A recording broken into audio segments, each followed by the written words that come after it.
we're going to talk about I am emotionally unavailable. Okay. But then also what it's like to date someone who is emotionally unavailable. Okay. Kick that off. Okay. So I'll start with myself because she's funny. I'll start with myself. You know, there's times when I found that I was emotionally unavailable or detached and didn't really want to date. And most of the times that fell within times where, definitely during this whole COVID situation, because sis was stressed. Sis was working from home, full time, parenting full time. Like, of course, we're parents all the time, but like we can send them to school for 6 to 7 hours.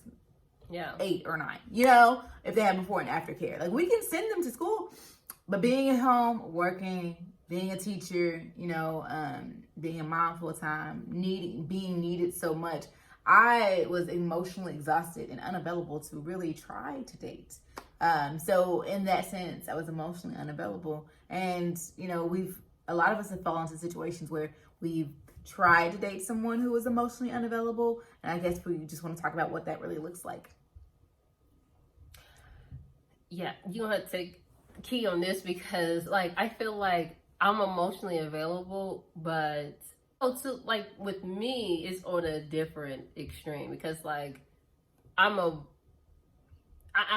guess after dating someone who drained me emotionally, it's hard for me to want to give myself emotionally to someone or be more critical so I won't drain myself. Oh, yeah. Keynote. If you're trying to date someone who's emotionally available, don't. Because they cannot give you what you need. I'm sorry, they can't. Coming from someone who has been in that situation, personally, I didn't want anyone to date me as I was because I wasn't going to be able to give you what you needed. I can't.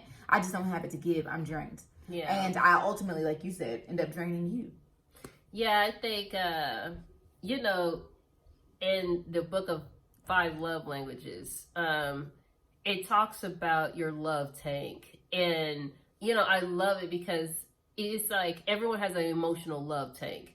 And, the thing is because we do have an emotional love tank, if you putting so much into someone who is empty, it's going to leave you empty because they're not full at all. So it's going to take every bit of you, all what you have, to spew into them, which is going to leave you with nothing at all.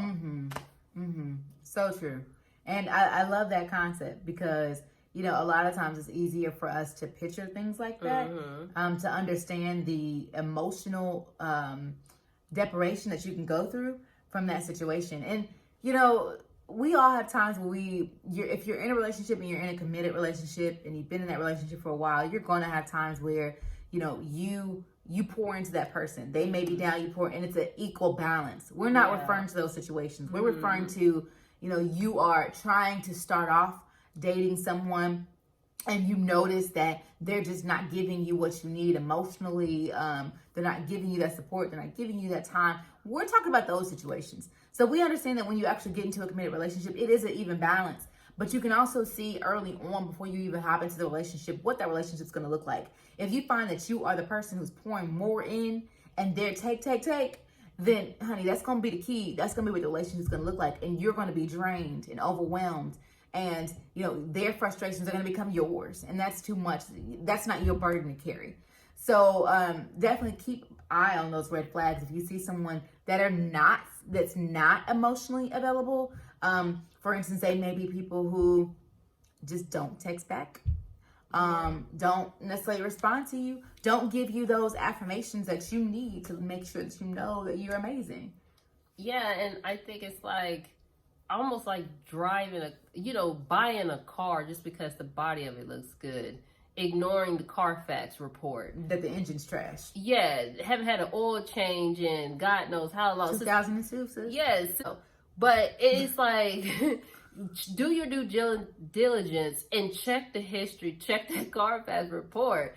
And people tend to show you who they are before or even they tell you. So it's don't just buy into something just because it looks nice. Try to get underneath the hood and to make sure that everything looks good before you invest in it. Yeah, very true. Well, I think this is very helpful. And you know, like I said, I am emotionally unavailable. So I know I shouldn't be dating. But some people out there are emotionally unavailable. And, you know, it's kind of selfish of them to try to date. And you have to be very mindful of those people. They may not do it maliciously or intentionally, but they're seeking something that you just won't be able to give right now because they have a lot that they're dealing with on their own. So just keep that in mind as you explore your dating journey. And we really hope that this short video helped you. We hope you guys have an excellent week. And we'll see you in the next video. Bye.